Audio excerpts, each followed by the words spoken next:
Hola, mi nombre es Ignacio Beltrán y el objeto de esta presentación es hablaros sobre ciertos aspectos relacionados con la contratación temporal y en concreto sobre los elementos caracterizadores de esta tipología de contratos. En cualquier caso, os avanzo que el contenido de lo que vais a poder visualizar no sustituye aquello que está expuesto a los materiales docentes, sino simplemente trata de complementar o reforzar alguna de las ideas y conceptos jurídicos que allí están descritos. Por lo tanto, es muy recomendable que hagáis una lectura detenida y tratéis de interiorizar aquello que está expuesto en los materiales. En concreto, esta presentación, que ahora podréis ver, se va a centrar en tres aspectos muy concretos. Una es cuál es la delimitación conceptual de los contratos de duración determinada, cuáles son sus elementos característicos y, finalmente, un aspecto muy importante y es el fomento del empleo a través de la contratación temporal a lo largo de la historia reciente del mercado de trabajo español y sus consecuencias. Respecto de la primera cuestión, es importante resaltar que eh, a la hora de definir un contrato temporal, creo que es interesante tratar de asociarlo o definirlo con respecto a la contratación indefinida.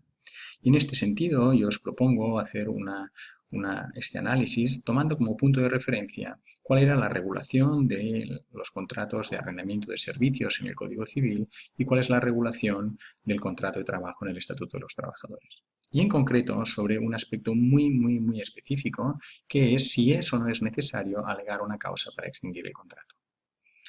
Conforme a la lógica civil, en los contratos de duración indefinida, no era necesario que las partes, si querían dar por terminado el contrato, alegaran una causa. ¿Por qué? Porque estaban revestidas, estaban facultadas de la institución del desistimiento.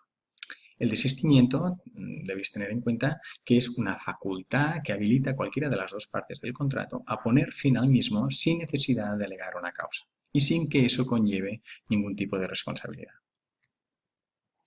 La existencia de esta institución dentro del Código Civil respondía a la lógica liberal decimonónica y sobre todo trataba de habilitar a las partes a romper el contrato que estaban formalizados a perpetuidad. En cambio, cuando se trataba de contratos de duración determinada, regía el principio de pacta sunt servanda, es decir, las partes debían cumplir aquello a lo que se habían comprometido. De tal forma que si cualquiera de las dos partes quería extinguir el contrato con anterioridad al plazo establecido, debía alegar una causa. La inexistencia de la causa o la insuficiencia de la misma podía derivar en una responsabilidad contractual. Lo que hace la legislación laboral es articular una matriz normativa utilizando los mismos conceptos, pero aplicándolos de otro modo radicalmente distinto. Hasta el punto de que en la regulación laboral, con independencia de si se trata de un contrato temporal o un contrato indefinido, siempre va a ser necesario alegar una causa. Siempre va a ser necesario alegar una causa. Lógicamente, en los contratos temporales el plazo o el término sigue estando vigente, pero lo que es importante es que en la lógica laboral lo que hace es extender el régimen de la extinción causal propio de los contratos temporales del arrendamiento de servicios civil a los contratos indefinidos laborales. Dicho esto, es importante tener en cuenta, advertiros, que la figura del desistimiento, que como hemos visto estaba prevista para los contratos de duración indefinida del arrendamiento de servicios civil, se mantiene en el ámbito laboral, pero solo con un carácter solo para instituciones muy concretas, es decir, con un carácter claramente restrictivo. Y en concreto está previsto para el periodo de prueba, regulado en el artículo 14 del Estatuto de los Trabajadores, y para determinadas relaciones laborales especiales. Otro aspecto muy importante es que el legislador laboral claramente ha tratado de promover la contratación indefinida como preferible, ¿no? Es decir, es la modalidad contractual deseada por el legislador. Eso significa que en paralelo ha habido una política de restricción de la contratación temporal laboral. Esta restricción de la contratación temporal laboral se ha manifestado sobre todo sometiendo la contratación laboral también a un principio de causalidad. En este sentido, permitirme que abra un paréntesis para no confundir el principio de causalidad en la extinción con el principio de causalidad de la contratación temporal. Pues se trata de dos planteamientos o de dos instituciones claramente diferenciadas. Hablando de la contratación temporal, este principio de causalidad implica que solo se pueden celebrar contratos temporales si concurre una causa de temporalidad. Y estas causas de temporalidad están previstas en la ley. De hecho, ya estaban recogidas en la Ley de Relaciones Laborales de 1976 y se han mantenido a lo largo del tiempo de forma constante. Por lo tanto, solo se pueden celebrar contratos temporales si concurre una causa de temporalidad. O dicho de otro modo, si la empresa pretende cubrir una plaza o una necesidad y esa necesidad es de carácter permanente, no tiene opción de llevar a cabo un contrato de carácter temporal, sino que deberá formalizar un contrato de carácter indefinido, de naturaleza indefinida. Lo que sucede, y esto es un aspecto muy importante a lo que posteriormente nos referiremos, es que el legislador, desde finales de los años 70, ha promovido la contratación temporal como una medida de fomento del empleo. Y esta promoción de la contratación temporal se ha hecho al margen del principio de causalidad de la contratación temporal. De tal forma que el sistema de causalidad en la contratación temporal ha coexistido con una política de fomento del empleo acausal, es decir, simplemente vinculada a un término. Las partes podían celebrar contratos temporales simplemente pactando un determinado plazo de tiempo. La coexistencia de estos dos modelos en paralelo ha derivado en un uso masivo de la contratación temporal que, como ya podremos observar con posterioridad, ha hecho que las tasas de temporalidad en España sean de las más altas de todo el marco europeo.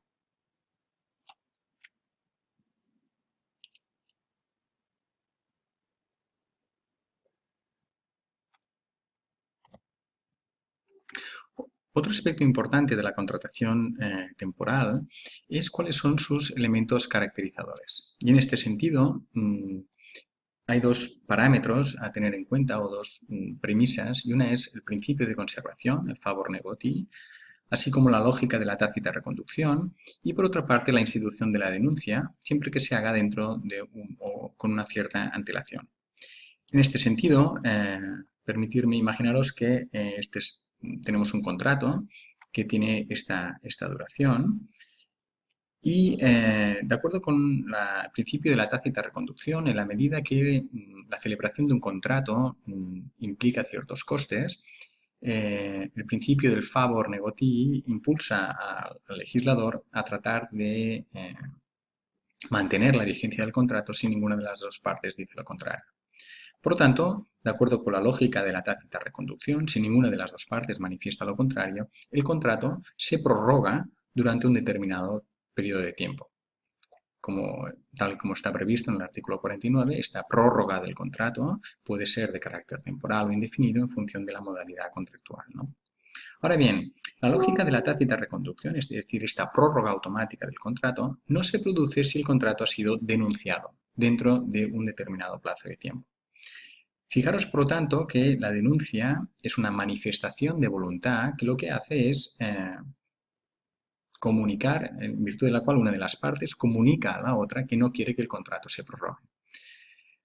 En este sentido, es esencial tener en cuenta que la denuncia no tiene fuerza extintiva, no tiene eficacia extintiva, sino simplemente es la manifestación de voluntad que siempre que se produzca en un determinado periodo de preaviso, con un determinado plazo de preaviso, va a producir la extinción del contrato en el momento inicialmente pactado. Por lo tanto, no tiene esa fuerza extintiva, sino que el contrato se extinguirá en el plazo que efectivamente se había previsto. Por lo tanto, aquí donde está esta cruz que hemos marcado, ¿no? Es en ese momento, por lo tanto, cuando se producirá el cumplimiento del término y, por lo tanto, cuando el contrato dejará de producir efectos.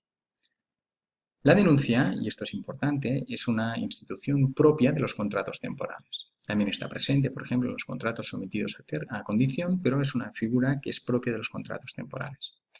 Y esta institución, y es importante distinguirla de otras instituciones para evitar confusiones, ¿no? Por ejemplo, no, la denuncia es claramente diferente del desistimiento, al que ya nos hemos hecho referencia, al que ya hemos hecho referencia con ocasión de con anterioridad y que hoy en día está previsto en el artículo 14 en el periodo de prueba y en algunas relaciones laborales especiales.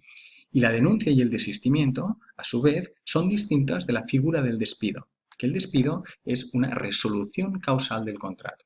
¿De acuerdo? Y es importante no confundir estas tres instituciones.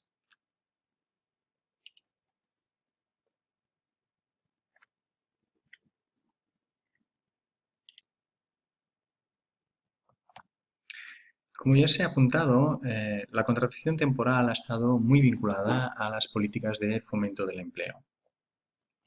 Si bien es cierto que el legislador ya en el año 1976 hace una apuesta firme por la contratación indefinida, restringiendo el uso de la contratación temporal al someterla al principio de causalidad,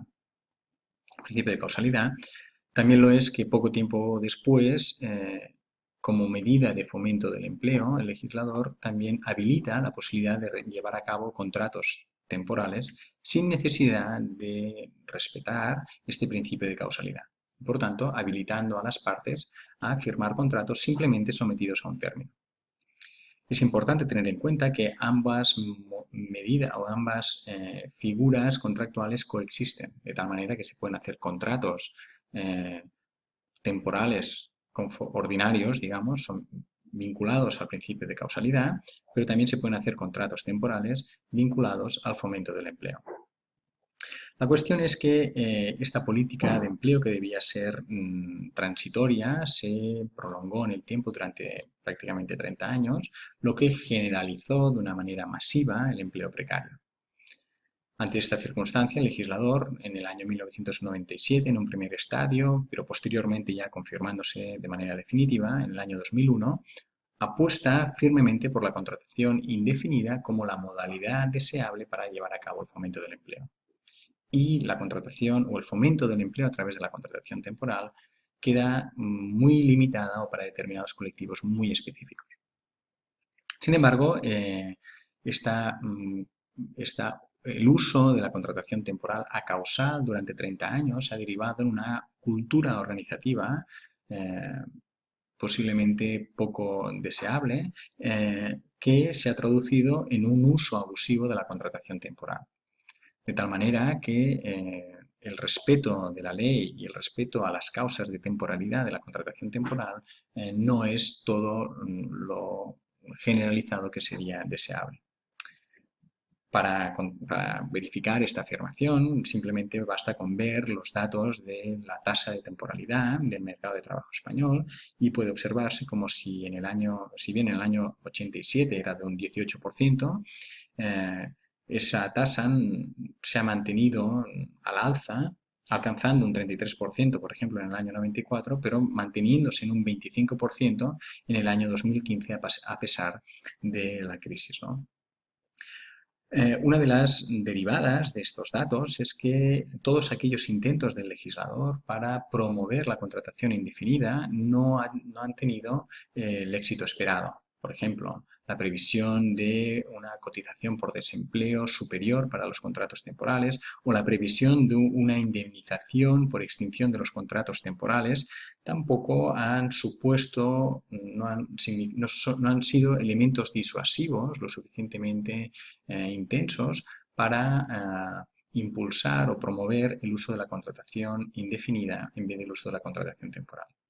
En definitiva, como conclusión final de esta presentación, es muy probable que con estos datos ¿no? del 25%, que un gran número de contratos temporales que se celebran hoy en día en el mercado de trabajo español no respondan a una causa de temporalidad descrita en el artículo 15 o en otras de las modalidades de contratación temporal.